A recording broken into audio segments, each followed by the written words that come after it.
Si nunca habías escuchado la palabra permacultura, este episodio es para ti.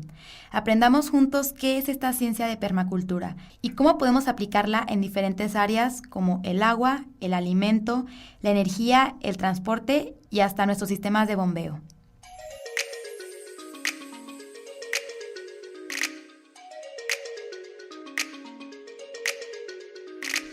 Bienvenidos a Vida Casi Cero, un espacio que busca abrir la conversación y cuestionar nuestros hábitos, cómo estos afectan de manera positiva o negativa a nuestro planeta. También hablaremos con personas y profesionales que desde su trinchera están aportando a nuestro mundo a través de sus proyectos y empresas. Soy Valeria Tejeda y te invito a ser parte del cambio, ya que solos no podemos cambiar el mundo, pero sí el pedacito que nos toca.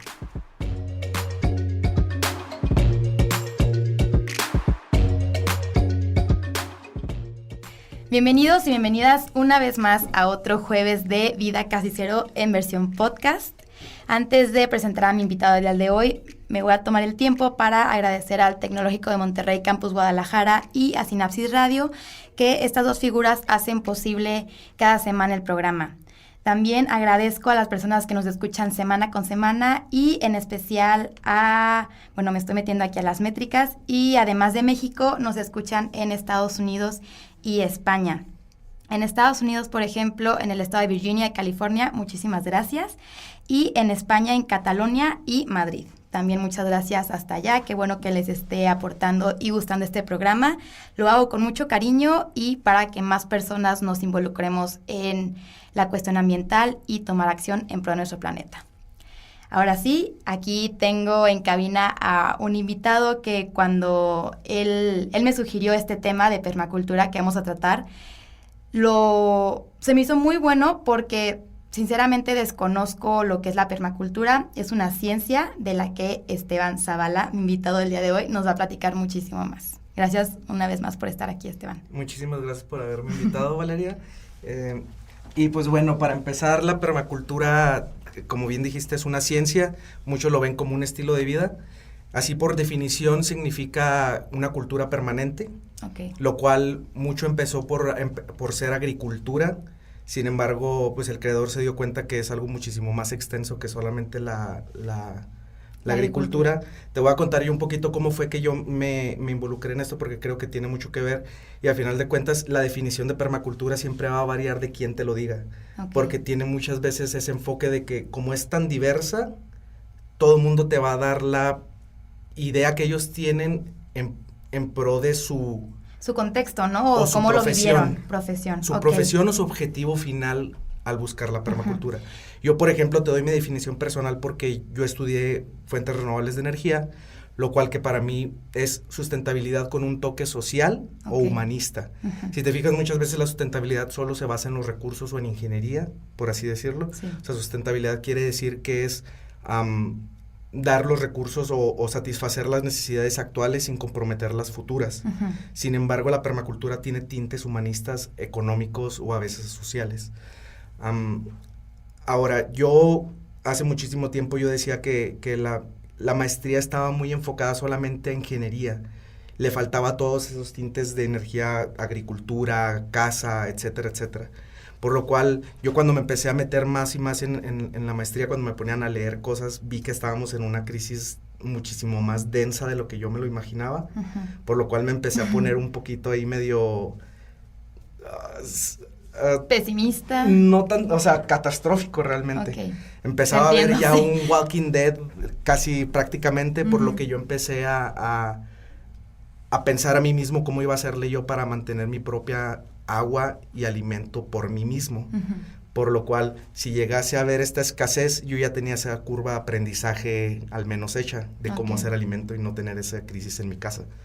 Entonces, al momento de empezar a investigar sobre agricultura, sin querer, paréntesis, yo unos años anteriormente yo había platicado con un amigo mío que se hace llamar Jens, es un muralista muy famoso aquí en Guadalajara, uh-huh. Fue la primera persona que yo conocí aquí en Guadalajara. Y yo le estaba platicando mi visión sobre la vida y él me dijo, es como la permacultura. Y yo nunca la había escuchado, me sacó de onda y le dije, ¿qué es eso? Me dice, es una ciencia que se basa mucho en patrones o en figuras. figuras geométricas o...? Hacia allá voy un poco, pero es que aquí te estoy dando mi cuestión. Él es muralista, es pintor. Claro. Por lo cual, él se enfoca mucho en la permacultura en cuestiones de figuras, que en sí ahorita te voy a leer la definición de su creador, pero es mucho eso. O sea, son figuras como está rodeado la naturaleza. Entonces, así quedó. Yo nunca lo volví a ver hasta que me topó otra vez con la agricultura y empezó a ver videos y que todo el mundo dice, en la permacultura esto, en la permacultura aquello, y yo me volví a meter a la permacultura y empecé a ver unos videos de su creador, Bill Mollison, que fue un maestro allá en Australia de ingenierías, y él se daba cuenta que muchas veces los problemas que estamos viviendo ahorita es un arquitecto hace casas, pero no cumple una necesidad verdadera de su cliente. Un ingeniero hace lo mismo. Yo hago un micrófono, pero realmente yo no estoy satisfaciendo las necesidades básicas de mi cliente. Entonces, lo que él empezó a hacer es hacer un libro que es el manual de la permacultura, que el manual del diseñador de la permacultura, creo que se llama, es la Biblia de todo permacultor. Él con el que le ayudaba a hacer su asistente. No era asistente porque era alumno, era como practicante, era un estudiante de él. Y empezaron a hacer el libro y esta persona todavía vive. Bill Mollison falleció hace unos pocos años. Esta persona se llama David Hollegren. Aquí tengo el nombre, déjame te lo digo. Se llama David, él todavía vive y hace poco acaba de dar una entrevista muy, muy chida en YouTube por si quieres verla. Son 2 horas donde van y visitan su casa y él explica cómo nació todo esto. Pero supongo que esta persona ya es mayor, es de la tercera edad, ¿no? Más o menos. David Holmgren se llama. Tiene como unos 60, 70 años. Esto empezó en los 70 a finales de los 70. Entonces la corriente no es tan, pues, más o menos actual. Más o menos nueva. Sí. Es a finales de los 70. Okay. Entonces Bill Mollison lo que empezó a hacer es basarse mucho en la agricultura que hacía este japonés que se llama Masanobu Fukuoka, que él tenía una cuestión de agricultura más natural, por así decirlo. Y si tú te fijas, de hecho, yo agradecí mucho hay una lista de reproducción de YouTube donde sale Bill Mollison dando clases más o menos grabada en los 90s, y él siempre basa todas sus enseñanzas muchas veces en indígenas de África, indígenas australianos, japoneses, como en este caso de Fukuoka. Entonces, él empieza a decir que tenemos que empezar a tener una visión más natural, por así decirlo, más que simplemente estar haciendo cosas por hacerlas. Como, por ejemplo, mencionaste, el arquitecto, puras casas, el ingeniero, puros micros. Pero realmente el arquitecto nunca basa su casa en darte energía, o en darte comida, o en darte agua. Es pura vivienda. Es pura casa, literal, eficiencia. Pero eficiencia entre comillas, porque ahorita voy a hablar de eso. Pero al final de cuentas, Bill Mollison define la permacultura como una filosofía de trabajar con y no en contra de la naturaleza, de observación prolongada y reflexiva, en lugar de labores prolongadas e inconscientes, de entender a las plantas y a los animales en todas sus funciones, en lugar de tratar las áreas como sistemas. Como un desarrollo sustentable, sostenible, ¿no? Tanto para las generaciones actuales como para la futura. Algo muy interesante de la permacultura que a mí me voló la cabeza es de que Bill Mollison... Yo acabo de tener una discusión un poquito medio acalorada en Facebook con un amigo mío que es economista hace una semana, porque le dije esto: la permacultura es un tanto antientrópica. ¿Qué es antientrópica? Que va en contra de la entropía. Actualmente, por las cuestiones de la física, todo el mundo vamos en pro de la entropía. ¿Puedes definir la entropía, por favor? Es bastante compleja, es una cuestión física ahí que no quiero extenderme mucho porque sí se necesita un poquito, pero es simplemente la tendencia a que las cosas siempre van a atender al caos. Siempre vas a perder energía, o sea, es más fácil que pierdas energía a que se acumule. Y eso es verdad prácticamente en todo el universo, en cualquier sistema cerrado, como el planeta Tierra, que no es completamente cerrado porque realmente diariamente recibimos energía, megajoules por el sol. Entonces, lo que quiere decir es que realmente la Tierra debería de estar cada vez alimentándose más y más y más. Y no es así, porque nosotros consumimos los recursos más allá de lo que se llegan a recuperar. Exacto. Entonces, te pongo ejemplos vagos de lo que hace la permacultura y es, en lugar de que tú estés en medida de la definición que él tiene, que es estar haciendo labores sin sentido, lo que haces es tratar de imitar los bosques o las selvas para tú tener tus alimentos o la energía. Hay otros casos, bueno, te pongo de la no labranza, que al rato también voy a hablar un poquito de la no labranza, pero es eso, es imitar a los bosques para que cada vez ellos produzcan más materia orgánica, para que tengas mayor alimento, sin que tú tengas que estar trabajando la tierra, al contrario de la agricultura convencional. Uh-huh. Que la agricultura convencional tú siempre tienes que ir, labrar la tierra, tienes que trabajarla, tienes que comprar químicos, fertilizantes químicos que tienes que ir a poner. Estos fertilizantes químicos tienen una producción, etcétera, en los combustibles fósiles, etcétera, etcétera, etcétera. ¿Sí me explico? Okay. A final de cuentas, todo lo que tenemos siempre es gracias al sol. Todo. Viento, marea, geotérmica es un poquito diferente porque es del núcleo, pero prácticamente todo lo que tenemos es gracias al sol. Hasta la materia orgánica. Realmente, si nos ponemos a pensar, hasta el petróleo es gracias al sol. Uh-huh. Porque sin el sol no hubiera habido vida. No se pudo haber descompuesto y llegar al petróleo, ¿no? No hubiera habido vida. Uh-huh. Y realmente la materia orgánica, o sea, es eso, el petróleo. Ok, y esta discusión que nos dijiste que tuviste con tu amigo el economista, que él abogaba por que éramos... él decía, no se puede decir que la permacultura es una ciencia si como tal defines que es antientrópica, porque nada puede ser antientrópico. Okay. Pero realmente, o sea, yo estoy de acuerdo con él, nada es antientrópico, sin embargo, estamos en un sistema cerrado que tiene cada vez alimentándose más con el sol.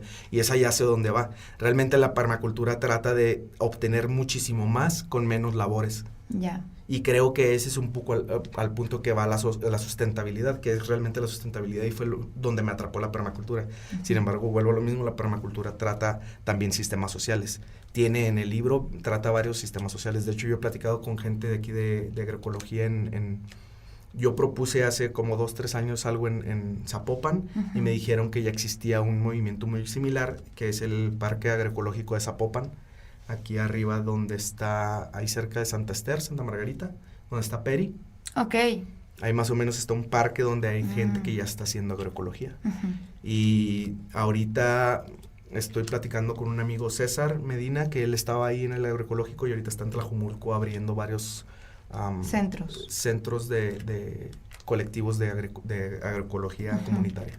Entonces, ¿cómo se puede involucrar la permacultura a la sociedad? O porque ya vimos que no nació como de la agricultura, pero a lo que estoy entendiendo se puede extender a diversas áreas, ¿no? De la vida, de la sociedad. Sí. ¿Cómo podemos aplicar la permacultura en nuestra vida diaria? Yo te voy a poner 7 puntos y yo creo que me voy a extender en cada uno de ellos porque son 7 puntos que para mí son los que me hacen sentido en mi mente cuadrada. Okay. Volvemos a lo mismo, la permacultura es bastante diversa y cada quien lo ve con diferente enfoque. O sea, realmente vuelvo a lo mismo, todo el mundo lo ve como una flor. Uh-huh. Para mí primero, en el agua, o sea, son 7 puntos, te los voy a nombrar todos, luego ya me voy a ir uno por uno. Claro. Uno es el agua, porque evidentemente sin el agua no podríamos vivir. Exacto. El número 2 es alimento. El número 3 es residuos. Número 4 es energía. Número 5 es transporte. Número 6, iluminación. Y número 7, bombeo.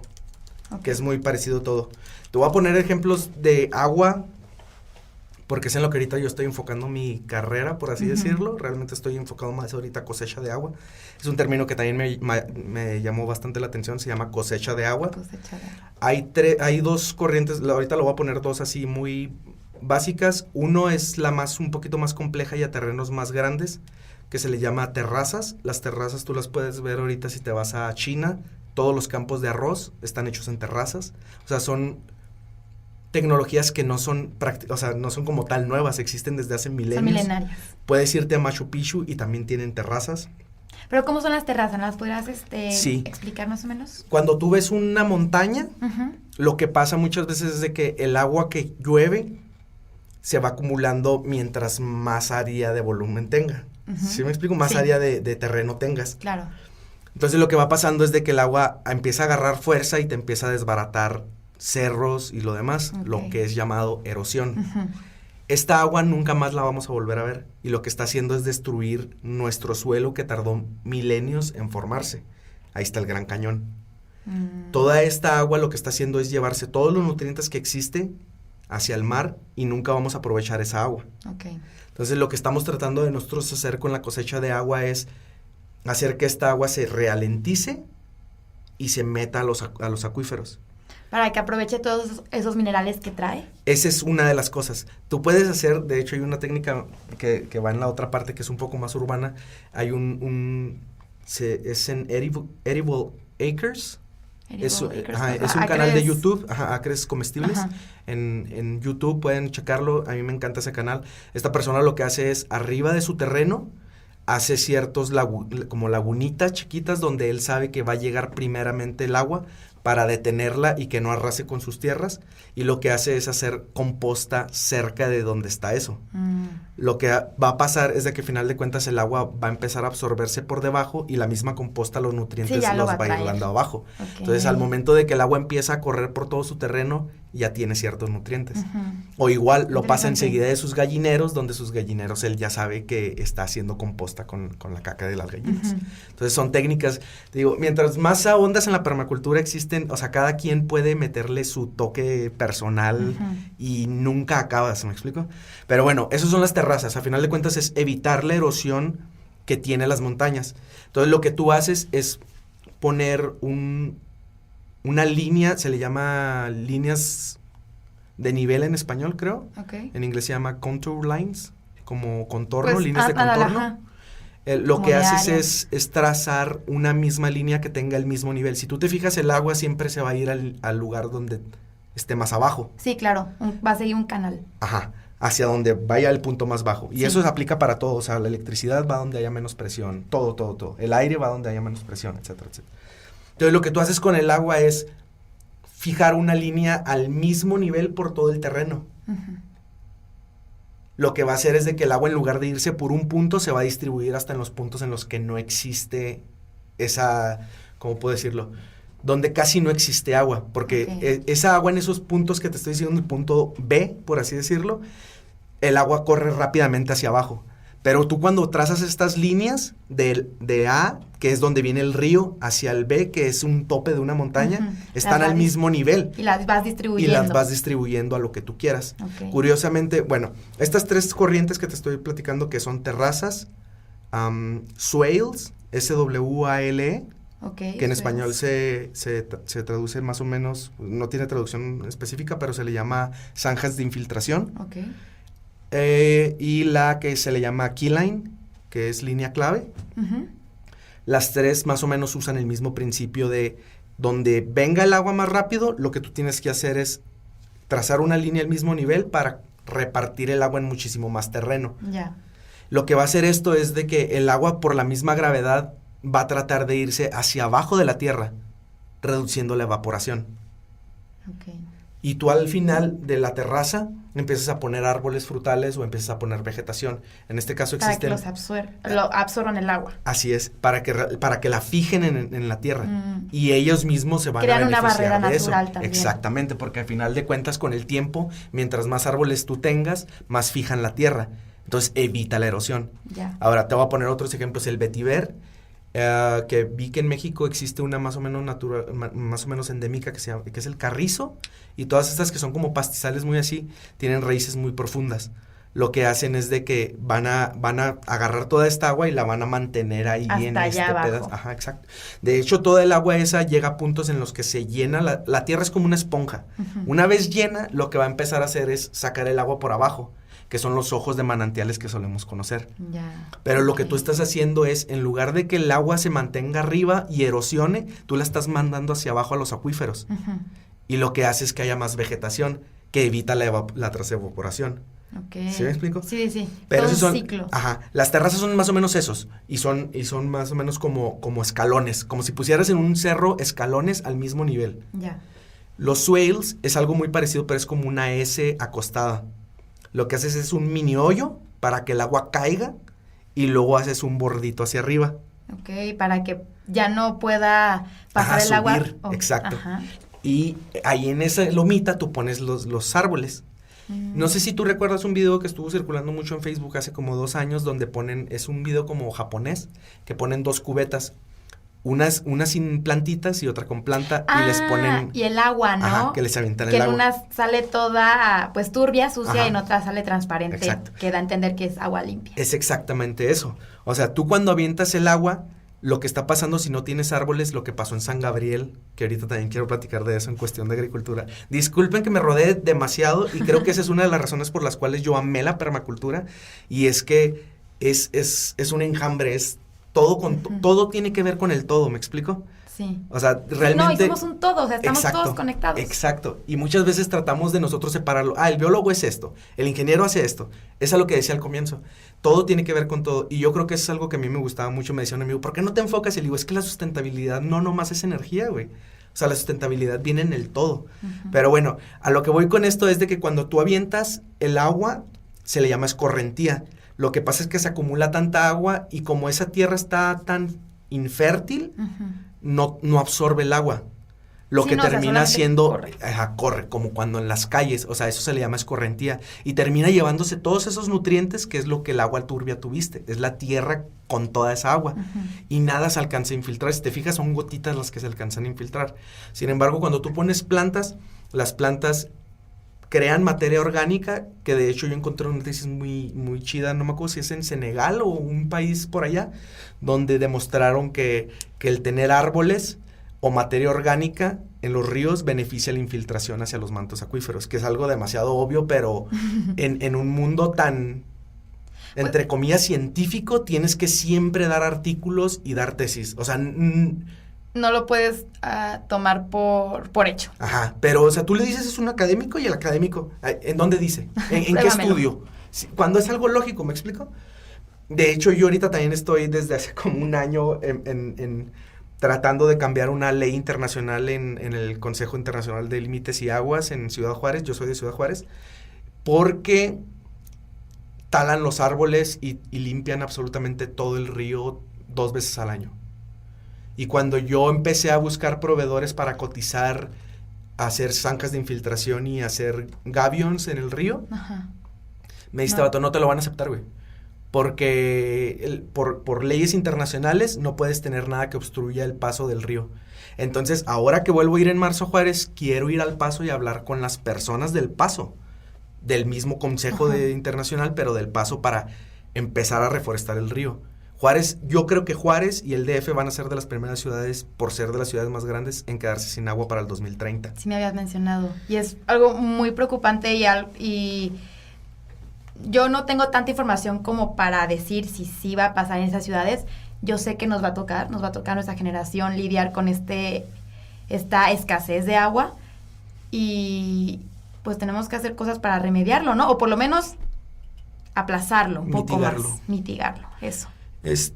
Yo estimo que al menos una tercera parte de los chilenos van a migrar. Y solo para que te des una idea, en el 85 con el terremoto migraron 700,000 personas. Yo estoy diciendo que va a haber 7 millones de personas que van a tener que migrar. De hecho, hay lugares en el DF, los lugares más altos, que tienen sin agua años y viven a pipazo. Y es pura corrupción. ¿Quieres la pipa con agua? Dame dinero, si no, no te la doy. Tuvimos un episodio que hablamos acerca del emprendimiento social, y el invitado Lino mencionó de un proyecto que es un sistema de captación de aguas pluviales, justamente para pues mitigar un poquito esta escasez que ya se está viviendo en algunas partes de México. Pero, o sea, esto por la parte del agua. O sea, y sí, es un elemento, es esencial. O sea, sin agua no hay vida, punto. Y por la parte del alimento que mencionabas, de estos 7.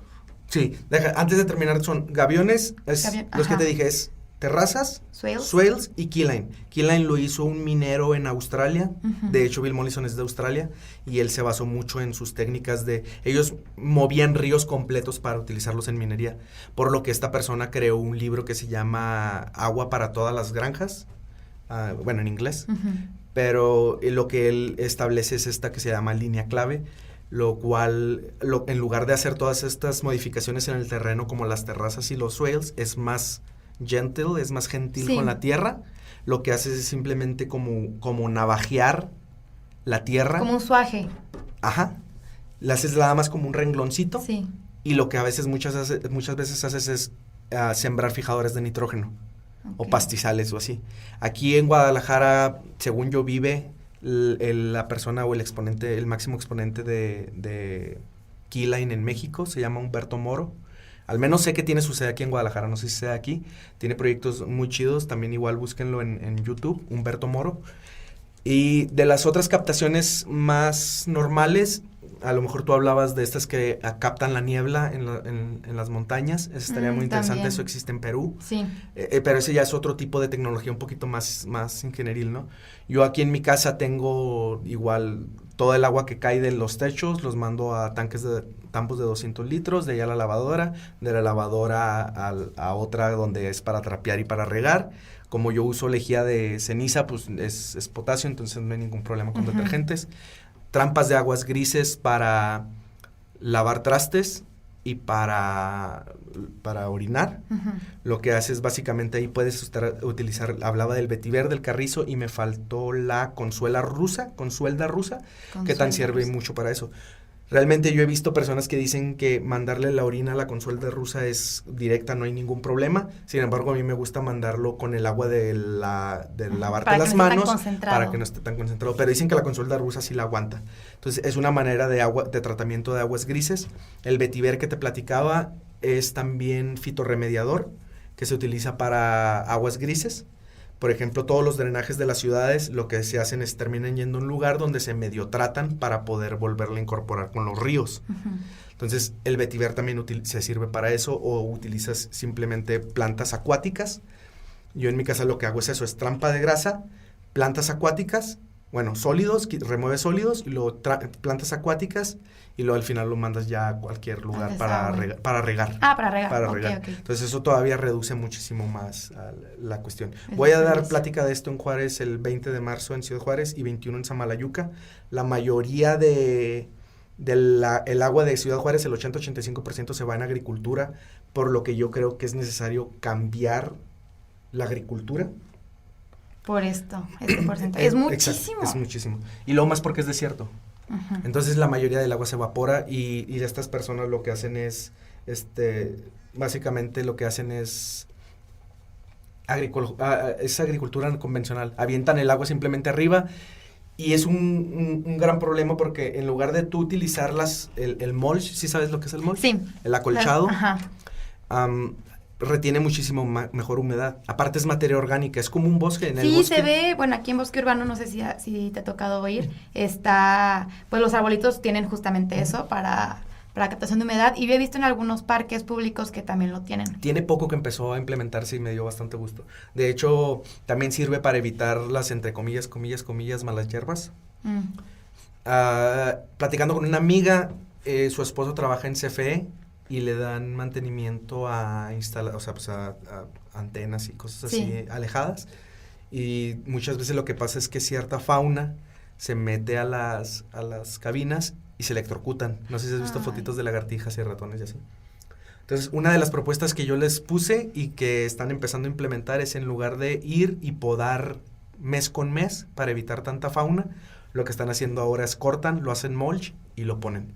Así evitan al menos unos metros a la redonda la hierba que les causa a los animales que se terminan muriendo para mantenimiento.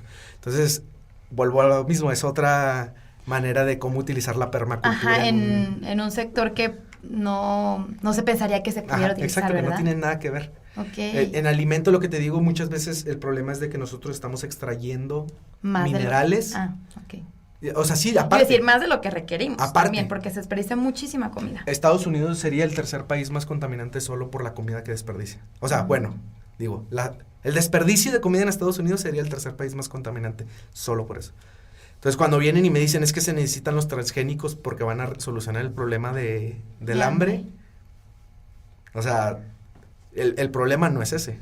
La distribución también, ¿no? Es un poco eso, pero yo voy más a que la gente comience a hacer sus propios alimentos. Sí, también ya platicamos justamente de eso, de alimentos orgánicos, y la agrónoma que invité concluía que sí, que exhortaba pues a la audiencia a por lo menos cultivar algo para ver todo lo que se requiere para que ese algo, no sé, llámesele fresa, aguacate, X o Y, todo lo que se requiere para que te dé fruto, toda la energía, los recursos, el agua, el tiempo, absolutamente todo lo que se requiere para que tú tengas este alimento en tus manos. Hacia allá iba un poco en lo de San Gabriel y lo voy a tomar, pero tienes mucha razón, como en el podcast del pepenador, de que realmente estamos acostumbrados a que todo está en el refri. O sea, estamos viviendo una vida en la que todo lo podemos conseguir en un supermercado y te olvidas de toda la cadena de producción que tuvo que pasar para que tú tengas ese tomate en la mano. Sí, que hay detrás y no vemos. Y que hay después, porque tú hablabas del después. Tú simplemente porque crees que ya se lo llevó el bote de basura. También desaparece. Y no es así. O sea, y creo que esa conexión fuerte de simplemente ver cómo crece una planta, todo lo que tuvo que pasar, o sea, todas las plagas que tuviste que lidiar, sí. Todos los nutrientes que le tuviste que dar, para que solo haya ido un tomate, ¿me explico? Una fresa. Es una alegría total y creo que sí cambia esa perspectiva y el estar en contacto con la naturaleza es muy diferente. En San Gabriel lo que está pasando básicamente es de que están talando cerros enteros para que los europeos veganos tengan su aguacate. Y vienen y nos dicen a nosotros que somos inmorales por comer carne. Que eso es otro tema. Sí. Porque realmente, sí, la emisión de metano no es tan grande como la del dióxido de carbono, pero el metano llega a ser hasta 80 veces más dañino que el dióxido de carbono. Y el metano se produce mucho, por ejemplo, en los residuos orgánicos y no se tratan de manera correcta. Por eso la importancia de composta. Así es. Una de las 3 partes que yo manejo en residuos. Pero sí, el alimento es básicamente eso, ¿no? O sea, nosotros estamos destruyendo cerros enteros para poner aguacates, bosques que daban vida, y por eso pasan estos deslaves que se llevaron vidas. Sí, el año pasado, ¿no? Estuvo muy fuerte aquí en Jalisco. Yo creo que también la gente que no vive aquí en el estado se enteró, porque sí fueron muy sonados, y si no se hace algo al respecto, solamente van a ir incrementando paulatinamente. Ahora, a mí me sorprendió que una de las iniciativas que puso Alfaro, el gobernador de Jalisco, para mitigar otra vez los deslaves, que no fue hacer otra vez bosques y lo que sea, ¿no? Pero utilizó técnicas de permacultura con gaviones y cosas ahí medio interesantes. Y a mí me sorprendió, dije, pues qué raro que tenga asesores que están proponiendo cosas de permacultura para mitigar los deslaves. Pero qué buena sorpresa, ¿no? También. Sí, a veces me da risa un poco porque cosas que yo nunca me imaginaba, medio poquito a poquito se están dando. Yo le decía a una amiga, oye, pero ¿no crees que es una moda? Y le digo, pues, ¿qué a toda madre que sea una moda? Hay que hacer que las mejores cosas de esta green moda se queden. Como la composta, como el hacer si todos tuviéramos que al menos el 15% de nuestros alimentos en las casas, yo digo que debería ser entre el 15 y el 20, y otro 15 y 20 en lotes baldíos comunitarios. Reduciríamos bastante la huella de carbono por lo que tú mencionabas. O sea, el tomate básicamente viene de Sinaloa. El maíz, la gran mayoría viene de Estados Unidos. El aguacate, volvemos a lo mismo, el aguacate de Europa viene de Chile y de México. Todo el transporte que tuvo que tener esa fruta para que llegara a tus manos, o sea, está contaminando bastante. Sí, la huella de carbono. Eso es respecto a los residuos, y no estamos ni siquiera tratando el tema de la salud, de los glifosatos, fungicidas y los fertilizantes químicos. No sé si tienes pecera o has tenido peceras. Sí, tuve de chiquita. Bueno, y tortugas también, y pues ahí tenía que limpiar bastante seguido su Digo porque en Estados Unidos están teniendo una grave crisis de fertilizantes químicos por exceso de nitrógeno. Lo que pasa es que no contemplan bien la lixiviación y lo único que hacen es año con año avientan nitrógeno, fertilizantes químicos, y lo que está pasando es de que otra vez el río Mississippi se está llevando todos estos nutrientes al Golfo de México. Pero no entiendo lo de la pecera. O sea, Allá voy. Todos estos nitrógenos terminan en el Golfo de México. Si tú has llegado a tener una pecera, que son los principios de la acuacultura o las chinampas, los peces defecan y hay ciertas bacterias que se comen estas cosas y las convierten en nitritos y nitratos. Y al final las plantas absorben los nitratos. Al haber un exceso de nitratos en una pecera, lo que termina pasando es que se consume el oxígeno. Y todo se pudre. Y todo se empieza a morir. Y eso está pasando en el Golfo de México. Porque todos los agricultores los farmers en Estados Unidos, pues avientan nada más fertilizantes químicos uno tras otro y lo terminan lavando todo el Golfo de México. Hay escenas satelitales donde sí se ve así, o sea, horrible. Pero bueno, eso es por medio de los alimentos, y el tercero sería el residuo que tú bien dijiste. Comentaste cifras de cuánta basura se contempla, pero yo vi una tesis en Toluca que dice que nos cuesta más o menos entre 800 y 1,200 pesos tratar una tonelada de basura. Okay. Viéndolo en temas económicos, en Jalisco creo son 4,500, 5,000 toneladas diarias, ¿no? Más o menos 5. O sea, estamos perdiendo 5 millones de pesos diarios por el hecho de tirar basura. Cuando bien que toda esta basura pudo haber sido introducida a nuestros jardines. Y vamos y compramos tierra a otro lado para... ¿Sí me explico? Sí, no, y justamente el otro día en clase estaba exponiendo acerca de la composta y le decía a los alumnos que entre el 40 y 50% de los desechos que se generan en una casa habitación normal son residuos orgánicos. Y que si solamente hiciéramos la tarea de compostar, reduciríamos casi a la mitad la bolsa que sacamos diariamente. Yo calculo el 50 también. Y al final de cuentas, tú hablas de composta, yo tengo composta y tengo vermicomposta, que es y la tercera es biodigestor. Sí vi que estabas dando clases también de vermicomposta, ¿verdad? ¿Cómo es el biodigestor? ¿Es el de por medio de fermentación? Ajá. Ok. Ahorita voy para allá porque también eso es interesante. Y eso pues sí de lo vi en la maestría. ¿no? Ajá, porque yo estudié eso. Pero yo aparte de la composta y la vermicomposta, me creerás que para una persona común y corriente que a lo mejor no tiene esas ganas ambientales como nosotros, o esas cuestiones de tener plantitas, lo que yo digo es que hagan worm towers, torres de lombrices. Ok. ¿Sí sabes cómo son? No. Básicamente es un PVC de unos 15 centímetros de ancho, le haces hoyitos abajo, lo entierras unos 20 centímetros, entonces queda el PVC hacia arriba. Y lo que empiezas a hacer es todo lo que te salga, lo echas, le echas poquitas hojas para contemplar el carbono nitrógeno, y lo vas haciendo así. Pues literal como una composta, pero en un tubo. Ajá, pero adentro de la misma maceta o de tu jardinera. Y si no, yo digo que adoptes una banqueta. Si todos enfrente tenemos una banqueta. O sea, si realmente pudiéramos realmente nomás poner tu tubito y toda tu basurita echarla ahí, ponerle hojitas. Oye, eso está muy interesante, no lo conocía. O también incluso, pues, enterrarlo si no quieres hacer más. Sí, nomás sí, es lo mismo entre comillas, pero no estás garantizando que sí existan lombrices, que sí existen, y siempre llegan. Sí, siempre llegan, eso sí está. Ajá. De alguna manera llegan. Ajá. Y ese es mi punto, o sea, realmente si todos lo hiciéramos, estarías mejorando la materia orgánica de todas las jardineras de Guadalajara. Y ya dijimos que mientras mejor materia orgánica, mejor retención de agua. Y entre mejor retención de agua, menos inundaciones. Eso, qué bueno que lo comentaste porque se me había olvidado. Entonces, cada año aquí en Guadalajara, y los que vivimos aquí no me van a dejar mentir, se inunda la ciudad. Pero esto pasa, yo llevo aquí que unos 11 años, desde que llegué, año con año, así. Y siempre es lo mismo, parece que incrementa. La permacultura nos podría ayudar a mitigar esto. Sí, y de hecho hay una solución que yo pongo que para mí fue un facepalm así increíble. Ahora que construyeron, creo que es en... se me fue el nombre de esta calle. Aquí en Chapu, donde pusieron ciclovía así súper grande. ¿López Cotilla? López Cotilla.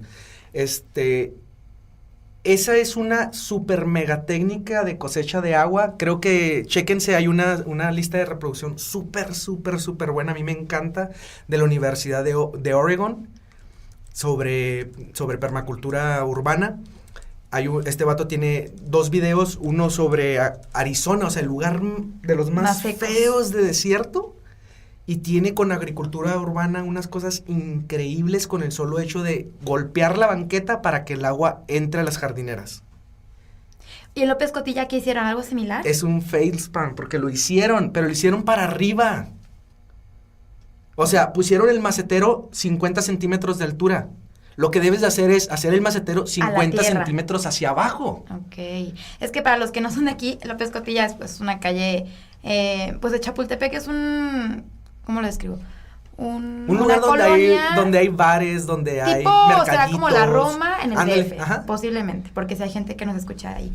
Entonces, pavimentaron una calle, que es esta López Cotilla que estamos comentando, hicieron una ciclovía, y en ambos laterales pusieron esto que comenta Esteban, las maceteras, encima de la banqueta, cuando él menciona que debió haber sido hacia abajo, para aprovechar el agua, que en el temporal, pues, nos sobra, se inunda todo.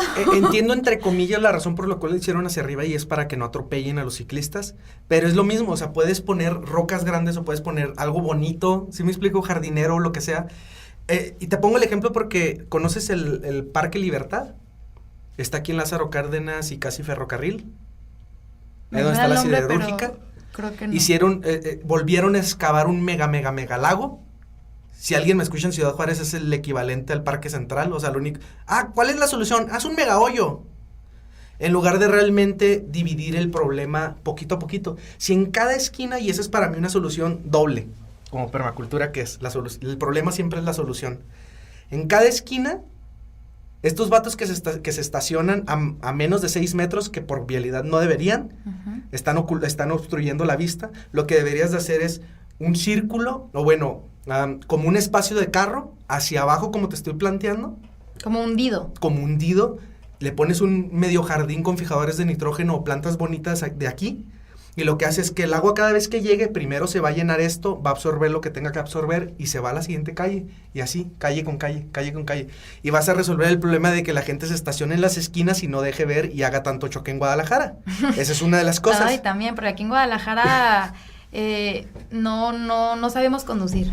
Entonces, es una de las soluciones que yo propongo. O sea, en cada esquina debería de haber al menos este jardincito del tamaño de un carro, hacia abajo, donde tengas plantas, a lo mejor no árboles para que no te tapen la visibilidad, pero al menos arbustos bonitos. Oye, ¿y fue un gesto como coladera también?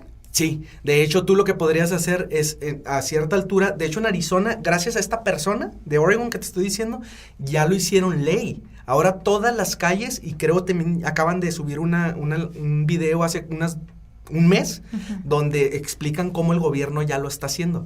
O sea, llega esta coladera y la coladora lo que hace nomás es separa la basura y todo lo demás entra al jardincito que tienen ahí. Y así también evitas que la coladera se tape por la basura. Exacto. Que ni debería existir, ¿verdad? Pero bueno. Ese es otro punto. Y aparte, a final de cuentas, sirve como otro método, porque todas estas hojas que caen, como aquí en Guadalajara, que todo el mundo barre las hojas, a final de cuentas, la lluvia te ayudará a barrer, porque todas estas hojas van a terminar yéndose a este mini jardín y se van a depositar como materia orgánica. Okay. Entonces, cumple varias funciones. ¿En qué nos quedamos en residuos? Bueno, esa era de residuos. Y básicamente es eso, ¿no? O sea, yo creo que sí se podrían resolver. ¿Cómo se evolucionó? Vuelvo a lo mismo, es que la permacultura es una conexión de todo. Y en lugar de esto, lo que están haciendo es, haz un mega lagote que necesitas bombeo para mantenerlo oxigenado, porque si no se hacen algas, porque si no esto, porque... ¿Sí me explico?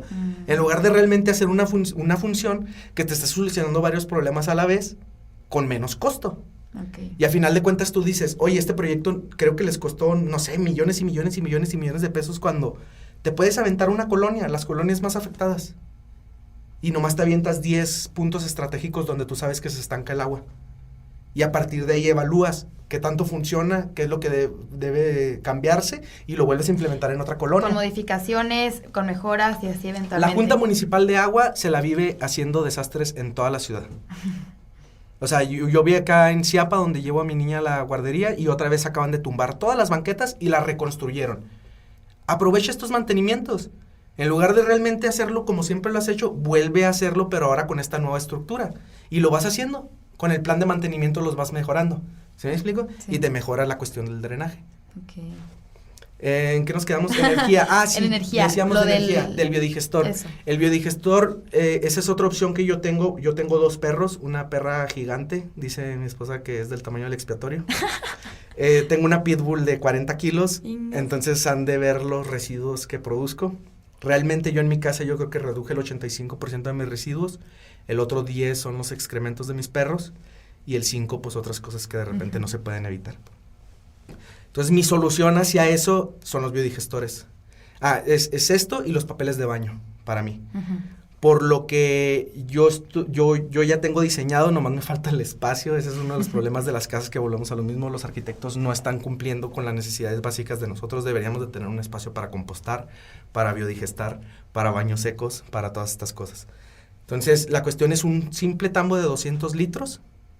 Lo que tú haces es recolectas los excrementos de los perros, le pones 3 veces su volumen en agua. Por ejemplo, si son 2 kilos de excremento, le pones 6 litros de agua, les metes a este tambo, los dejas ahí, cada día lo vas haciendo así, cada día. ¿Cómo que así? O sea, cada día ir agregando tanto el excremento como el agua. Depende del... O sea, haciendo esta mezcla acuosa. Ajá, depende de tu diseño y de cuánto necesites de gas y etcétera, ¿no? Yo lo calculé en mi producción de gas. Uh-huh. Lo que vas haciendo es, vas echando poquito a poquito ahí. Entonces, tarda dentro de 40 a 60 días, depende de la temperatura y de la cantidad de carbono nitrógeno que hayas puesto, pero te va a empezar a generar gas poco a poco. Entonces, ya una vez que ya está establecido las bacterias acitogénicas, etcétera, etcétera, adentro, lo único que te va a producir de residuo es la misma cantidad de agua que tú le metiste, pero ya es una composta. Ah, en composta. Es agua, porque al final de cuentas tú le metes agua y tiene que salir agua. Sí. Entonces, pero el excremento aquí ya se desapareció adentro. ¿Y ese gas es para calentar, para cocinar? Bueno, para lo que quieras, para cocinar o para calentar agua. ¿Cómo vas a usar ese gas para cocinar a partir de los excrementos? De hecho, se utiliza mucho en granjas con excrementos de vaca y de caballo. Ah, eso sí, sí lo conozco y, bueno, y la alimentación ahí es prácticamente hierbitas, pero un perro que come croquetas, que quién sabe que tenga las croquetas. Ya investigué y de hecho sí, o sea, las bacterias esas sí se comen todos porque es anaeróbico, no es como en las bacterias que usualmente hacemos en la composta. Sí, que es aeróbico. Yo por eso no quise hacer ver mi composta ni composta con la de mis perros, porque para hacer composta de perro o de humano, que se le llama Humanure, hay un libro muy bueno también de eso, se necesita compostarlo al menos un año. Uh-huh. Y eso pues nada te garantiza. Y eso nada te garantiza porque necesitas tener las temperaturas adecuadas que sí se maten los patógenos que tú quieres. Sí, que al final de cuentas a 65, 70 grados que llega una composta normal sí se mueren. Pero por eso, por recomendaciones, se pide solo usarlo en pastizales o en árboles que no tienen contacto con el fruto que te vas a comer. Uh-huh. Sí, no, hortalizas no. Pero en estas que son anaeróbicas es completamente diferente y yo he visto que sí no hay ningún problema con eso. Órale. Por eso quiero usarlo para papeles de baño y perro. Y digo, y en caso dado que me llegue a faltar, puedo ir al tianguis, les pido todo lo que tiran y lo echo. Uh-huh. Y es literal así nomás, porque tiene más o menos el carbono nitrógeno que se necesita. Entonces, ahorita cocinan y calientan su agua con este gas. Yo no, tengo lo diseñado, pero me falta el espacio para ponerlo. Ah, ok. Estaría interesante que cuando ya lo hayas implementado y tengas algún tiempo, igual vuelvas y platiques. Sí, sí. Digo, nosotros hicimos uno ligerito ahí en la maestría, ahí lo teníamos, lo hicimos con nopal, creo, nosotros alimentamos con nopal. Ok. Bueno, mencionaste al principio que eras licenciado en energías renovables. Soy ingeniero en mecatrónica. Ah, mecatrónica, con una maestría en energías renovables. Ah, ok, perfecto. Ok, eso por parte de la energía. Y... no, energía, digo, ya mero es la hora, no sé. No importa. Energía, no, pues es que energía hay de todo. O sea, yo estoy especializado, tengo todavía una especialización en peritaje de paneles fotovoltaicos. Uh-huh. O sea, lo cual sí, pues creo que es la que más todo el mundo conoce, pero pues existe eólica, que es la más utilizada en México en mayor escala. El biogás. Geotérmica también. La geotérmica en Baja California, la nuclear en Veracruz. ¿Qué otra existe aquí? O sea, fuentes de energía renovables también existe de olas, o sea. Se traduce como permacultura también. En cierto sentido. Fíjate, algo medio raro de la permacultura es de que muchos creen que es simplemente alejarte de la vida normal e irte aislado, por lo cual no es así, porque realmente el ser humano como tal es social. Sí. No puedes alejarte y se necesita, porque al final de cuentas tú haces cosas que yo no necesariamente tengo, o tú tienes habilidades que yo no necesariamente tengo. La intención es tratar de imitar un poco lo que hacen las bacterias como las microrrizas en la tierra, ¿no? Que al final de cuentas ellos dicen, yo te doy un poco mientras la planta me siga dando un poco de los azúcares. Yo te doy los nutrientes, tú me das los azúcares. Entonces eso es tratar de imitar un poco lo que está pasando, o sea, en la sociedad, es yo te hago esto, pero tú me haces también lo otro. Ahora, mi punto iba hacia que para lograr aislarte de la sociedad necesitas energía.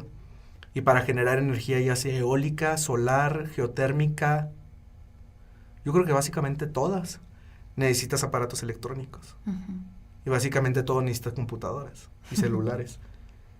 Entonces, no te puedes aislar como tal del sistema actual. Y es ahí donde iba un poco también mi discusión con este economista. Le digo, pero básicamente el hecho de tú tener alimento con menos esfuerzo, los bosques comestibles creo que es la palabra o el término más correcto buscado o más atractor de la permacultura, que es básicamente tratar de imitar un bosque para que te dé alimentos gratis mientras que tú no tengas que hacer nada. Es una definición de la permacultura, pero al final de cuentas tú necesitas ciertas cosas que no vas a poder tener así, como ya expliqué algunos ejemplos. Sin embargo, volvemos a lo mismo, tú tienes que estar viendo en qué estás de acuerdo o no en el sistema que te rodea. Y creo que esa fue una de las razones por las cuales me hice Zero Waste. Una vez que ya identificas en qué no estoy de acuerdo, como que no puedes seguir aportando, ¿verdad? Exacto. Sí, y ahí, fíjate que a mí me está pesando bastante, porque yo estoy bastante en contra de lo que está pasando en el Congo, con el coltán. ¿Con qué, perdón? Con el coltán. Básicamente todos los aparatos electrónicos del mundo contienen coltán. La materia. Y el coltán en Congo es una tierra de nadie, en donde las empresas llegan y compran el coltán y, bueno, los revendedores llegan, lo compran, no hay trazabilidad de si lo hiciste legalmente o ilegalmente, y vas y lo vendes a China, lo vendes a Alemania, lo vendes a Estados Unidos. Más caro. Y la gente, por el solo hecho de querer comer, sigue extrayéndolo. Entonces yo no estoy de acuerdo con eso, sin embargo a veces es ese límite de decir, pues hasta aquí puedo.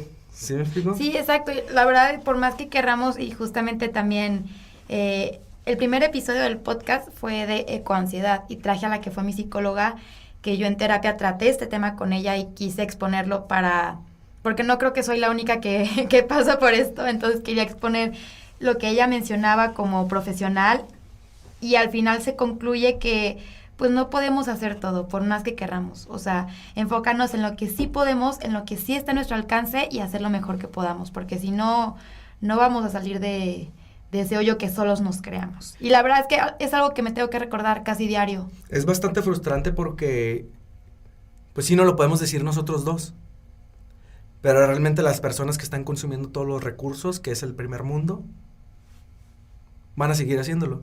Y volvemos a lo mismo, mientras ellos no se vean afectados o su familia no se vea afectado, a mí qué me importa. Venía escuchando una canción de cultura profética que se llama No me interesa y justamente habla de eso. Mientras no te afecte a ti y en tu gran televisor, no me interesa, ¿sí me explico? Sí. Y así se la pasan ellos. Y también eso, o contra eso va la permacultura, ¿no? Igual, o sea, involucrar a toda la sociedad o a todas las clases. Es un poco anarquista. No quiero tocar ese tema, yo me considero anarcocomunista, pero sí es un poco anarquista por ese mismo sentido, ¿no? Es tratar de ir en contra de todo esto. Pero vuelvo a lo mismo, hay personas que no. Ahora, para hacer key lanes y swales necesitas tractores. Bueno, no necesariamente necesitas palas, pero hay gente que lo hace a gran escala para hacer lagos completos. Y pues vuelvo a lo mismo, ¿y de dónde consigue los tractores? Sí. O sea, es una cadena de producción. Pero el tema que yo iba con el economista es un poco de, mientras yo haya al menos reducido mi producción de alimentos en un 30%, yo sé que es significativo. Mi producción de basura. Sí, también eso sí, cada acción cuenta, cada acción, aunque no lo veamos reflejado en cosas inmediatas, sí repercuta. Hay un término físico muy interesante que a mí me encanta, que se llama el gran filtro. Okay. No sé si conoces de él. No, realmente no. Me voy a poner un poco... No importa. El gran filtro es una definición que dice que hay ciertos grados de o de sociedad, por así decirlo. Okay. La primera parte de la sociedad quiere decir que todavía existen conflictos internos. ¿Como no tipo la pirámide de Maslow? No necesariamente. No, porque eso es más de necesidades. Sí. Acá es un poco de que la sociedad todavía tiene varios puntos de poder, todavía existen diferentes idiomas, todavía no existe un gobierno común. Okay. Y para poder cruzar ese gran filtro, se dice que muchas veces nosotros no hemos podido conocer otro tipo de especies en el universo. Uno, porque los tiempos son muy grandes y no alcanzamos a comunicarnos en el mismo tiempo, o en el momento que yo me comuniqué tarda miles o millones de años en lo que llegue la comunicación. Esa es una. Y la otra es de que la gente o la vida que se ha llegado a dar no siempre logra cruzar ese gran filtro. Si tú logras cruzar ese gran filtro, lo que puede pasar es que puedas gobernar el universo. O bueno, no el universo, pero al menos el sistema solar. Se supone que es como que la fase 1 lograste ya evolucionar lo suficiente en tu planeta. La fase 2 es tu sistema solar y la fase 3 es ya te empiezas a expandir. Ahora con todo lo de la minería espacial, no sé si sabes al respecto. Que ya está viendo una carrera de minería espacial. O sea, gente que está empezando, por ejemplo, a la luna y por ejemplo, ir a Marte, o ir a la luna y traerte, creo que es el H3, que con el H3 que existe en la luna podríamos vivir con energía en la Tierra miles de millones de años. Pero bueno, el caso es de que el gran problema del gran filtro es el que estamos pasando ahorita mismo. De que va a llegar un punto en el que no va a haber los recursos suficientes para poder seguir este progreso a escapar de la Tierra, por así decirlo. Uh-huh. Entonces, si tú te acabas los recursos antes de llegar a hacer ese brinco, no vas a volver a hacerlo. Porque van a empezar las guerras, va a empezar la escasez, y va en declive la humanidad y va a desaparecer. Uh-huh.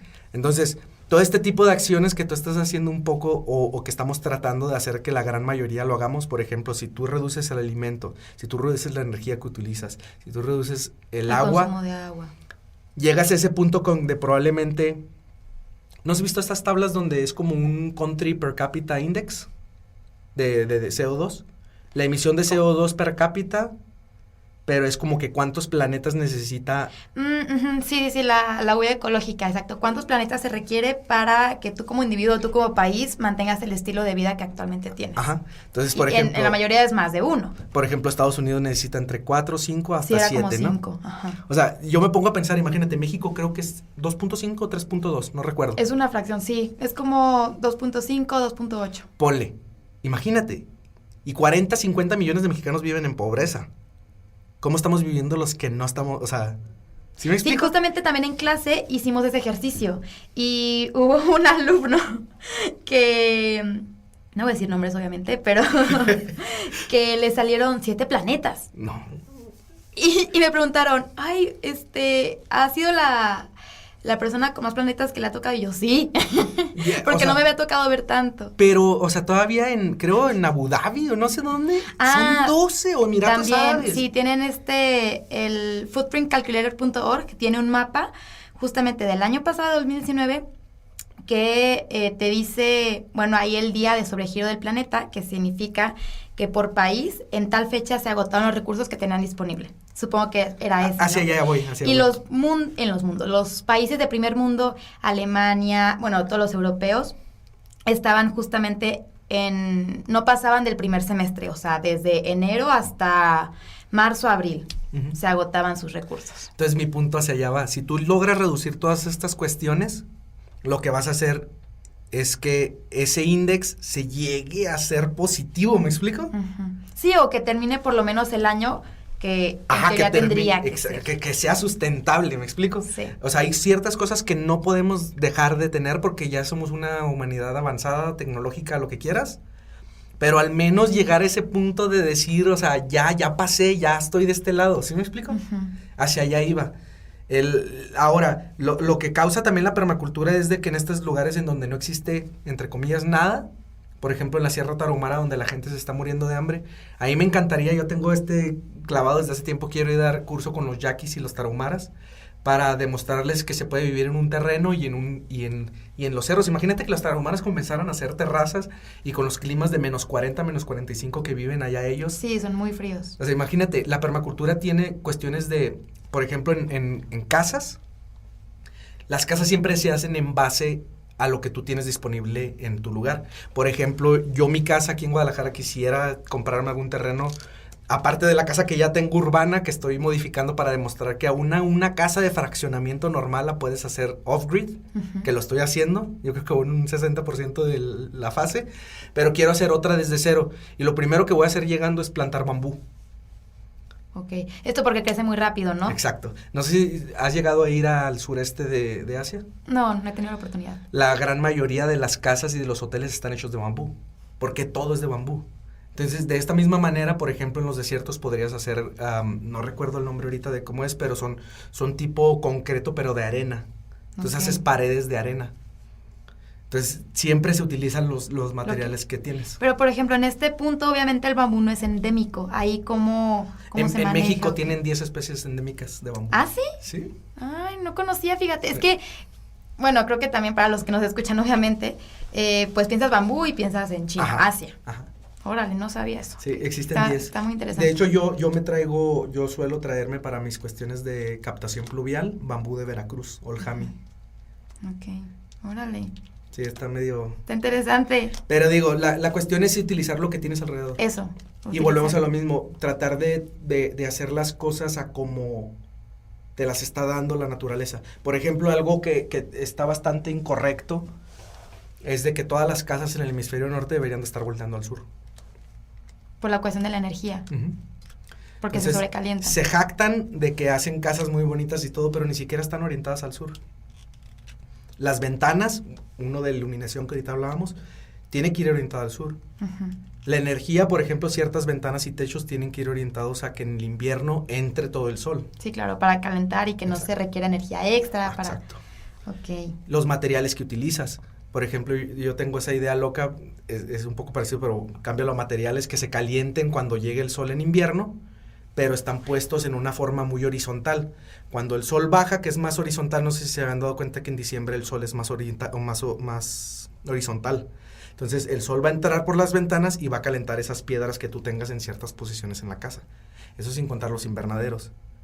Por eso vuelvo a lo mismo que a veces esto en la maestría sí vimos estas cuestiones de las casas, pero a veces hay cuestiones como alimentos que no vimos y es energía, se necesita energía para todo. Lo que mencionabas al principio, ¿no? Que todo es energía y también gracias al sol está la vida. Exacto. Entonces, el sol cuando se empieza a hacer vertical, lo que tú haces es poner ciertos techos o ciertas enredaderas o árboles que tú sabes que te van a bloquear el calor. Entonces, mitigas el calor de esa manera. Yo tengo una idea muy loca que quiero hacer en la casa, que con geometría quiero hacerle que la luna entre por un espacio en específico en un lugar que quiero que ilumine la habitación. Ay, qué bonito, qué romántico. Muy así, muy pirámides. No, ¿cuál romántico? Ahorita que digas por qué lo quiero hacer. Ajá. Es una tontería completa, pero lo quiero hacer nomás por hacerlo. Como tipo en Chichén, el efecto de la pluma. Serpiente. Ajá, exacto. Bueno, la pluma, la serpiente emplumada. Exacto. Es algo muy parecido, o sea, saber que llega a ese momento exacto la luna llena, que ilumine y tener un sensor de iluminación. Entonces, cuando lo detecte, que haga algo la casa. Yo juego videojuegos. Ok. Y me encanta Zelda. Y quiero hacer algo bien estúpido, pero lo quiero hacer nomás por capricho y para demostrar que es posible estar trabajando en pro de la naturaleza y en conexión con todo lo que te rodea. Y que no está peleada una cosa con la otra. Claro que no. Entonces, el chiste nada más para acabarlo es que quiero que cuando pegue el sensor, se voltee un cofre y salga la música de Zelda. Cuando salga un cofre. ¿Has jugado Zelda alguna vez? Sí jugué videojuegos, pero Zelda no. Pero o sea, haz de cuenta que me lo imagino. Haces algo en Zelda con unos espejos y se abre una puerta y suena un sonidito muy así, que todos tenemos los que jugamos Zelda. Y quiero hacerlo, o sea, quiero invitar a todos a pistear a mi casa ese día específico, nomás para ver. Ajá, no, nomás para eso. Si hay alguien gamer que nos escucha, le puedo pasar el contacto al final de Esteban para ese momento que llegará. Uy, entonces pues ya abarcamos el agua, alimentos, residuos, energía, iluminación poquito, falta transporte y bombeo. ¿Qué puedes decir de esos dos? Ufas, es que vuelvo a lo mismo de transporte. Creo que ya me voy a ir más básico en eso, pero vuelvo otra vez. Si nosotros tenemos básicamente todo descentralizado. Bueno, pues si todo está más fácil, te puedes ir caminando, en bicicleta, o sea, no requieres recorrer distancias tan largas para satisfacer tus necesidades. El problema, yo me pongo mucho, soy de Juárez, imagínate en 1900 lo que se tenía que hacer para llegar a Juárez del DF. Cuando tienes todo centralizado, necesitas tener todo en un solo punto. Al descentralizar, tienes las cosas más básicas o más comunes en la comunidad.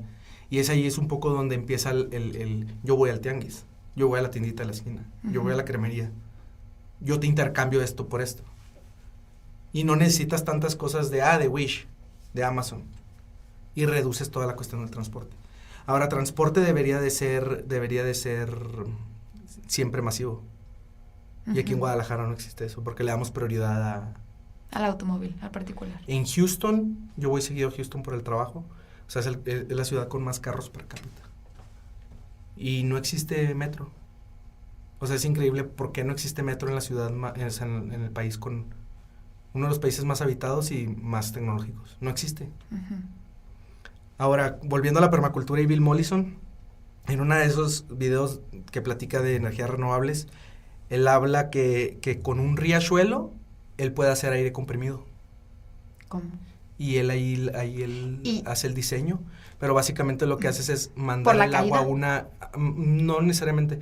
Mandas esa agua a un hoyo que tú ya hiciste a cierta altura, y lo que va a pasar es de que el aire que existe dentro ya está comprimido por la presión. Por la presión, ajá. Entonces este vato dice que con la misma velocidad del goteo de esto genera burbujas.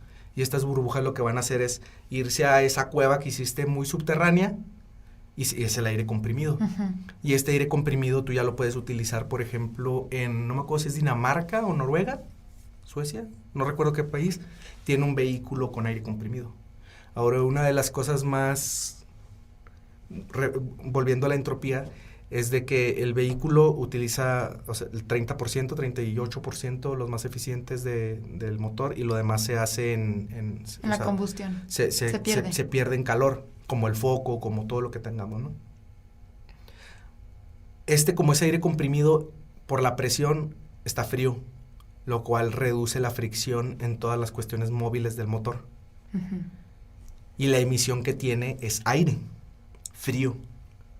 En un mundo donde tenemos calentamiento global. Ajá. No, y además en esta cuestión de motores reduce la fricción, pero aparte no está dañando tanto a los materiales, ajá, ¿no? Exacto, porque es más frío. Ajá, y se requiere menos mantenimiento, ajá, menos... Exacto.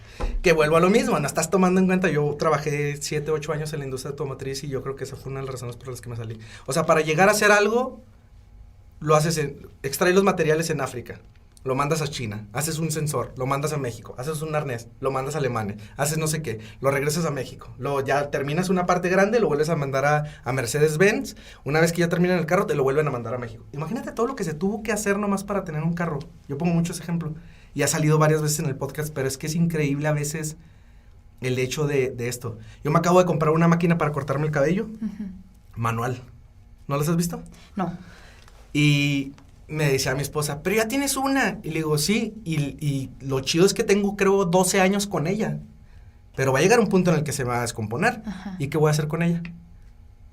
La vas a tener que desechar. Ajá. Y la manual depende de ti, ¿no? De esta energía, pues sí, kinestésica. Ajá. Y al final de cuentas ella me dice, pero es que, le digo, mira, cuesta $200. Con 3 veces que la use, ya valió la pena su dinero. Porque te vale entre 80 y 100 pesos el corte de cabello. Entonces, es solo un ejemplo, ¿no? Eso es en cuestión de transporte. Igual, no me quiero meter mucho en el tema, pero, pues bueno, estamos cambiando todo al litio. Yo estoy muy en contra de Tesla. Y de hecho, ¿sí? Mi visión a largo plazo, siempre, de hecho, fue la razón por la cual me vine a hacer la maestría, porque yo quería convertir un Porsche que tiene mi papá allá en eléctrico.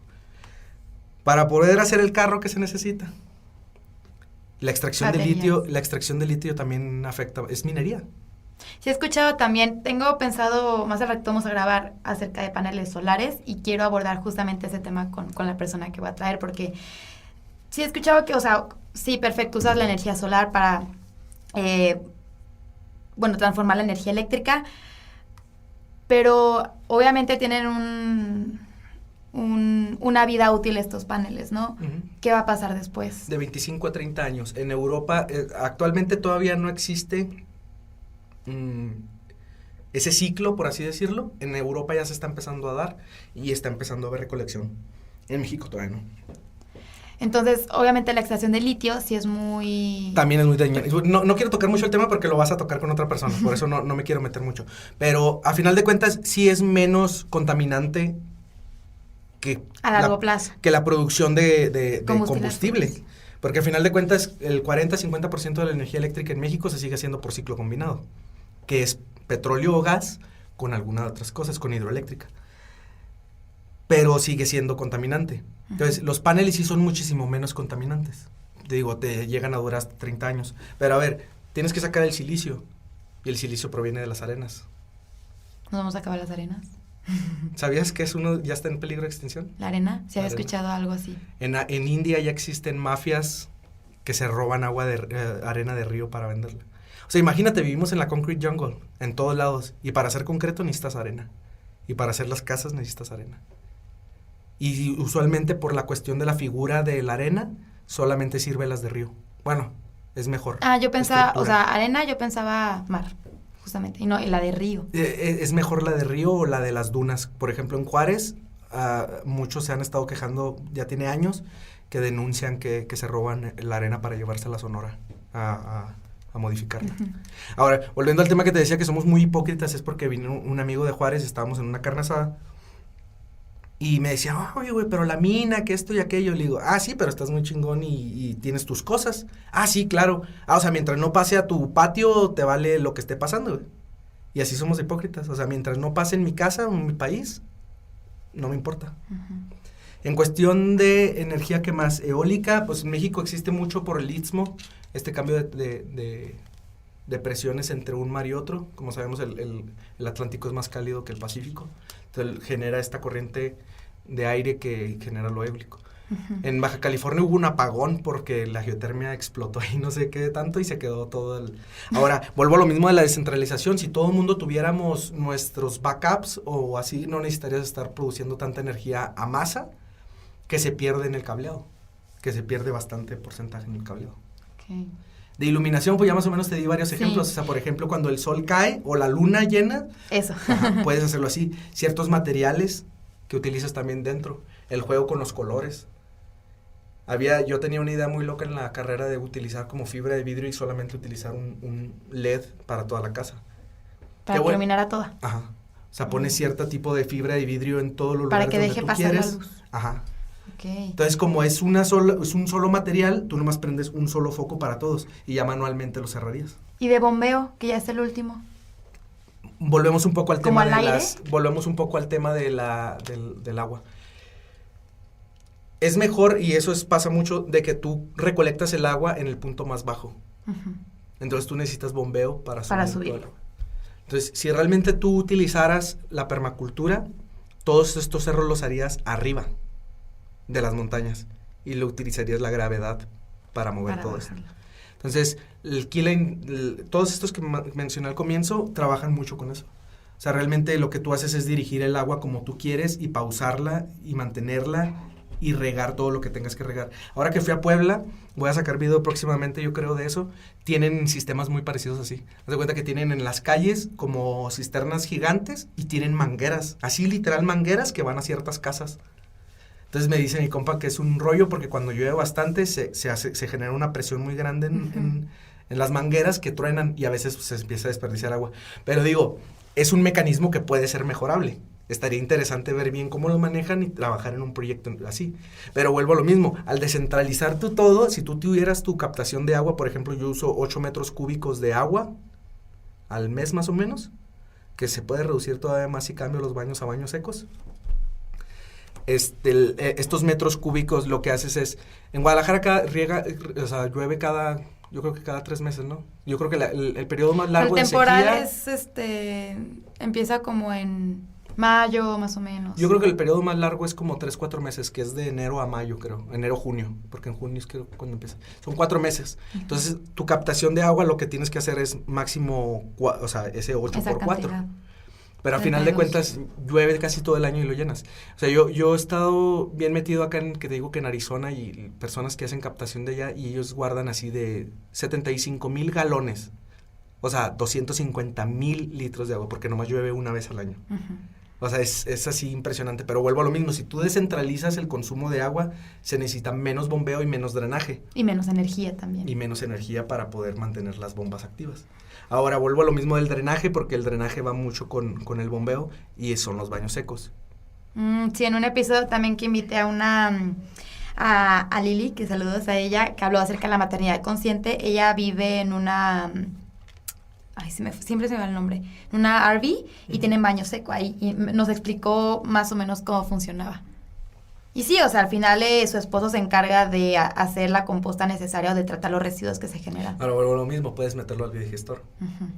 Entre otras cuestiones ahí, digamos, para calentar el agua, también puedes hacer composta. Y entre eso también es una cuestión de permacultura, porque la permacultura siempre trata de cerrar ciclos. O sea, por eso es muy de figuras. O sea, siempre ve las cosas como en ciclos más que como por cosas aparte. Y se me fue, ya estoy terminando y eso es realmente la permacultura, trata de cerrar ciclos. Cerrar ciclos. O sea, es mucho en figuras. ¿Qué es lo que está pasando a tu alrededor? Tú lo ves y luego tratas de interactuar con él. Y cada vez él te va a ir retroalimentando. Por ejemplo, si tú haces algo en el agua se te desborda. Entonces hiciste algo incorrecto. Observa bien y ve qué es lo que puedes hacer. Por eso es mucho con figuras. Y la naturaleza siempre se maneja por figuras. Sí, o sea, la serie Fibonacci, eso te iba a decir, la vemos en, no recuerdo los nombres, estos como tipo caracoles de los océanos. Sí, entonces, por ejemplo, hay casas que utilizan mucho Fibonacci para eso. O sea, siempre son figuras, siempre. Y sí tienes que siempre observar. Por ejemplo, hay cosas que vuelvo a lo mismo, es primero interactuar en pro en lugar de en contra. Decían, oye, es que estoy teniendo problemas con ardillas porque se roban mis nueces. ¿Y por qué no le pones mejor una captura? O sea, haz de cuenta que si tú ya sabes dónde guarda las nueces, pones una puertita, te va a ir a guardar las nueces y tú las recoges. Y la ardilla está trabajando para ti. Decía otra persona que se robaba, creo que castores, no sé qué era, que se robaba arroz. Y lo que hicieron fue ponerle trampas de arroz donde él las ponía. Entonces lo que hacían era como las abejas. Tú ya nomás llegabas, sacabas el pedazo de panel y lo aprovechabas. Es igual que las lombrices. Si tú ya sabes que las lombrices hacen eso, ¿qué haces? Pues aprovéchalas. Las haces lombricomposta. Te van a hacer tierra fértil. Sí, a mí me encanta la lombricomposta. Hay otras que dicen, las cabras o las chivas son un problema porque se comen todo. Bill Mollison, después de todo esto, sin querer, tuvo un alumno que se llama Geoff Lawton. Y Geoff Lawton es ahorita el que trae el estandarte de la permacultura a nivel internacional. Vino hace poco a Miami, quise ir, lástima que no tenía el dinero suficiente porque sí son caros sus cursos. Pero Geoff Lawton es el ícono ahorita en sustentabilidad a nivel internacional, a nivel mundial así. De hecho, las personas de universidades occidentales de sustentabilidad van y le preguntan a él. ¿Y mencionaba algo de las cabras o por qué las...? Sí. De hecho, bueno, para terminar, Bill Mollison logró que de una materia se hiciera la carrera en permacultura en Australia. Australia es el país con mayor agricultura orgánica y no es tanto por agricultura orgánica, que quiero decir que es completamente distinta a la permacultura. Porque la agricultura orgánica puede ser convencional sin el uso de químicos. Y la permacultura no. La permacultura lo que trata de hacer es policultura, porque sabe que de las flores va a traer polinizadores y va a traer depredadores que te van a ayudar a controlar las plagas. Mientras tú tengas más variedad de cosas, vas a tener menos plagas y vas a tener mejores nutrientes. Muchos sabemos que las raíces te dan, siempre soy malo con esto, disculpen si me equivoco, pero las raíces te dan creo que potasio, las hojas te dan ¿es NP? ¿Cuál es la otra? NPI, ¿no? No, fósforo. Fósforo. Una de esas te da NPI. Fósforo, una te da fósforo, otra te da el potasio, y sabemos que los frijoles y esos te dan fijador de nitrógeno. Entonces, ¿por qué no tomas ventaja de eso? Como la milpa. Ajá, exacto. Entonces, la permacultura trata de hacer siempre esas cuestiones. Si tú ya sabes, hay un libro que se llama Tomatoes Loves Carrots. Los tomates aman las zanahorias, y es un poco de eso.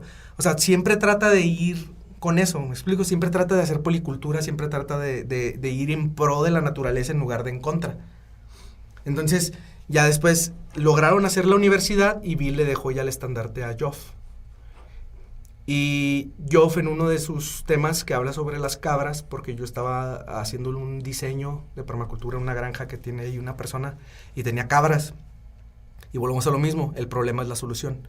Si la cabra se come todo, lo que hace Geoff es lo mete a los campos de bambú. Entonces, la cabra le limpia el bambú y él ya nomás llega y lo corta. Ok.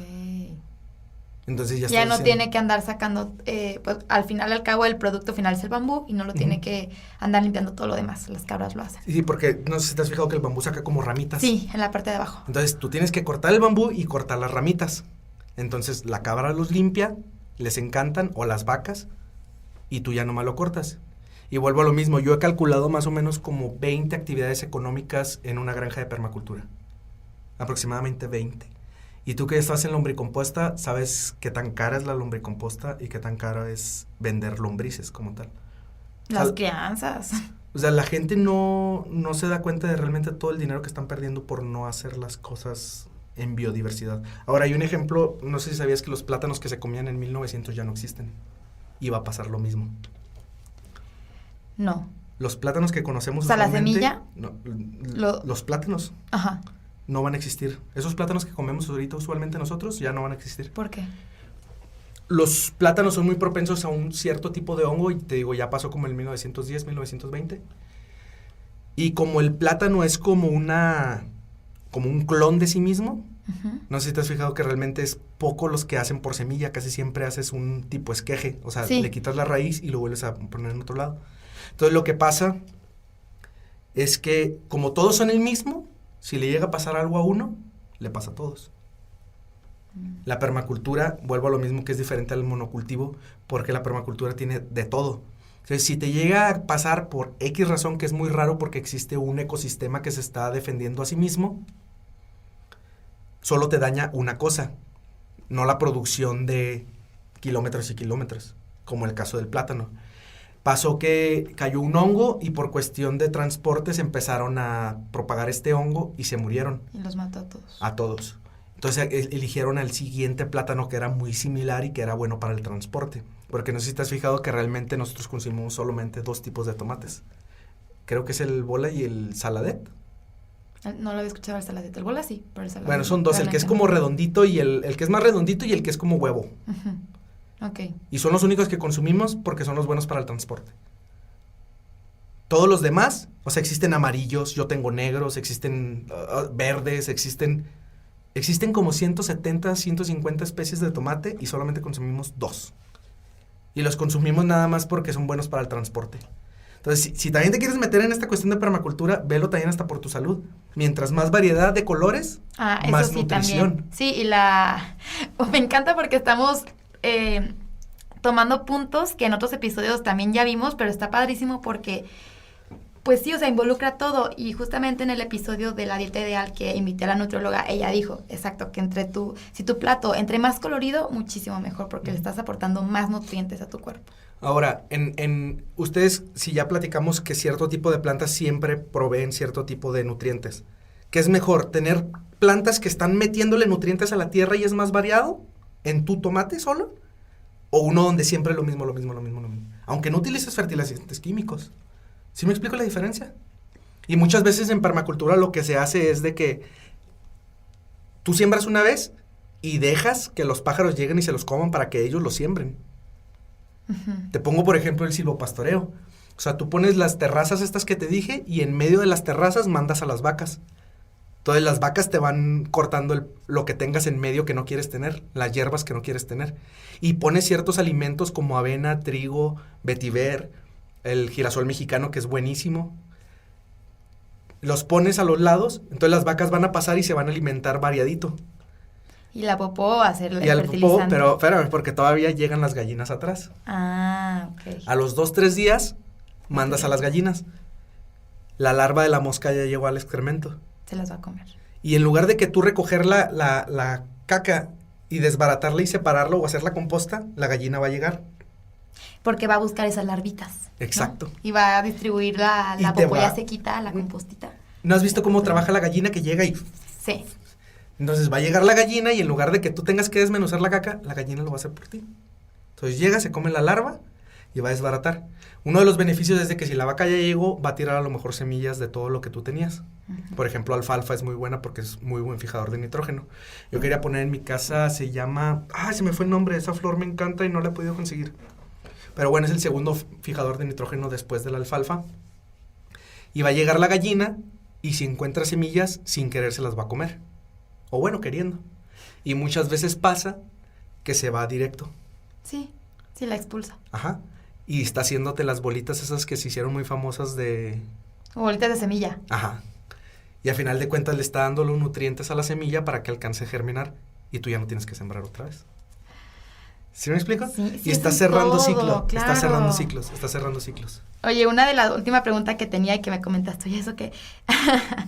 que si era para hippies. La verdad es que ya vimos que las aplicaciones están en todas las áreas y pues solita me estoy respondiendo que no es para hippies. Es que creo que depende de la persona y depende, en toda ideología siempre hay radicales, en todas. Uh-huh.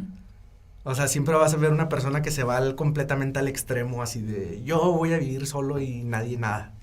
Entonces, sí hay personas que se van y viven en comunidades alejadas de todo, sin energía, o sea, sí los hay. Pero creo que depende, volvemos a lo mismo de tú saber hasta dónde, volvemos a lo mismo tú y yo, o sea, pues, yo sabes que yo ya puse mi límite, sí, me preocupa, pero prefiero ayudar desde tu trinchera. Hacer lo poquito que puedo, o comunicarlo a más personas para que ellos también lo hagan, porque creo que la única manera de lograr hacer bajo cero, que es la razón por la cual me llamo así, es haciendo que otras personas lo hagan o haciendo proyectos que absorban el dióxido de carbono.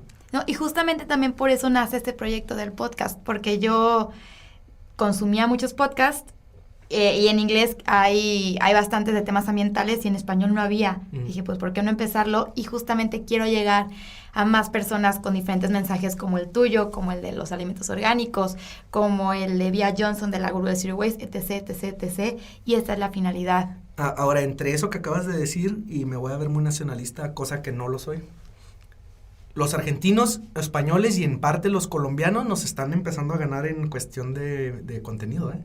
Si tú consumes contenido, te aseguro que cuántos mexicanos sigues. Y siempre hay argentinos, siempre hay españoles.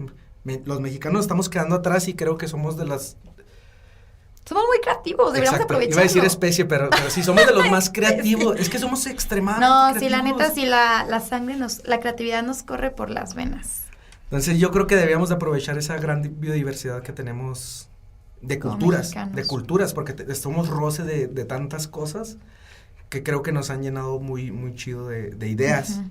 Y creo que sí debemos de empezar a empujar, porque México tiene mucho que dar. Claro, sí, y pues mucha gente, la mayoría de la gente que traigo es mexicana, o sea, y también busco eso, o sea, apoyar o dar a difundir más bien este mensaje de personas mexicanas que están haciendo algo en nuestro país, en pro de. Oye, y para finalizar este tema, ¿quisieras recomendar algo a la audiencia o invitarlos a hacer algo acerca de la permacultura? Pues creo que ya hablé bastante y estoy seguro que más de uno de los temas les va a picar. Y empiecen por ahí, vuelvo a lo mismo, cada persona tiene su rostro, su parte de qué contribuir, entonces para todo hay, o sea, la permacultura es tan diversa y vuelvo a lo mismo, cada persona te lo va a definir diferente, empieza a hacer por lo que tú sientas que es la permacultura y creo que es eso, o sea, tú observar tu alrededor y ver qué puedes hacer para mejorarlo, es básicamente eso la permacultura, cómo trabajar en pro de la naturaleza, como dice Bill. Sí, pues ahí lo tienen, ya lo escuchaban Esteban, observar, ver qué pueden hacer ustedes en su casa, en su trabajo, en su escuela, etc., qué se puede hacer ya de manera instantánea. Y para finalizar, ¿cómo te podemos encontrar en redes? Sí, estoy por hacer páginas ya más profesionales con un amigo, entonces yo creo que voy a cambiar algunos nombres de las páginas que actualmente tengo. En Instagram ahorita estoy como bajo 0mx con Z, que fue donde te conocí. Creo que esa fue una de las principales razones también y creo que se las recomiendo. En Instagram, yo creé Instagram, yo la verdad yo no tenía Instagram y no me interesaba, pero yo lo creé porque vi que había una comunidad muy grande de Zero Waste. Sí, está enorme. Y de ahí fue de donde te conocí, porque realmente yo me puse a agregar a todo mundo mexicano que esté en este movimiento. En Facebook, yo creo que voy a hacer la página, yo creo que se va a llamar Esteban Zavala, Permacultura Bajo Cero. Y en YouTube yo creo que no lo voy a cambiar, me pueden encontrar como Esteban Zavala. Ahorita estoy haciendo una miniserie de Zero Waste para definir las cosas que yo he cambiado en mi casa. Tenía muchísimo tiempo queriendo hacerla y me había ganado la desidia, pero también estoy subiendo, por ejemplo, el video que ahorita estoy editando es sobre las abejas meliponas. Ahora que fui a Puebla fue uno de mis objetivos principales ir a conocer sobre las abejas endémicas de América, no las abejas que conocemos usualmente, esas no son americanas, son europeas o africanas. Okay. Entonces fui a conocerlas y esta persona, un maestrazo, me explicó cómo es que una abeja se logra hacer abeja reina y la verdad es como una telenovela y está medio, es sorprendente, la verdad, bellísimo. Y voy a estar también subiendo, por ejemplo, ahora que voy a diferentes... Por ejemplo, ahora voy a Juárez, voy a ir al Paso, Tengo un amigo que tiene muchísimos más años que yo en la permacultura y él tiene aquaponia. Voy a ir a grabar sus campos de aquaponia y que están haciendo de proyectos allá en El Paso. Entonces también voy a estar empezando a subir videos de los viajes que hago, próximamente probablemente también vaya a dar un curso en Tlajumulco, no quiero cebarlo, pero acá César Medina, que les platiqué, me está diciendo que qué onda, que cuando hacemos algo allá en Tlajumulco, ahí me encuentran así como Esteban Zavala. Sí, aún así esta información, como siempre, va a estar en la caja de descripción, tanto el contacto de Esteban en Bajo Cero, como sus otras redes sociales, para si están interesados en esto, quieren saber un poquito más de permacultura, lo puedan contactar. Ya vieron que sabe mucho de diversos temas, tiene mucha experiencia, y agradecerte nuevamente por prestarte por tu tiempo, por estar aquí. No, al contrario, muchísimas gracias por invitarme. De nada, y nos vemos la próxima semana con otro episodio de Vida Casi Cero. Nos vemos.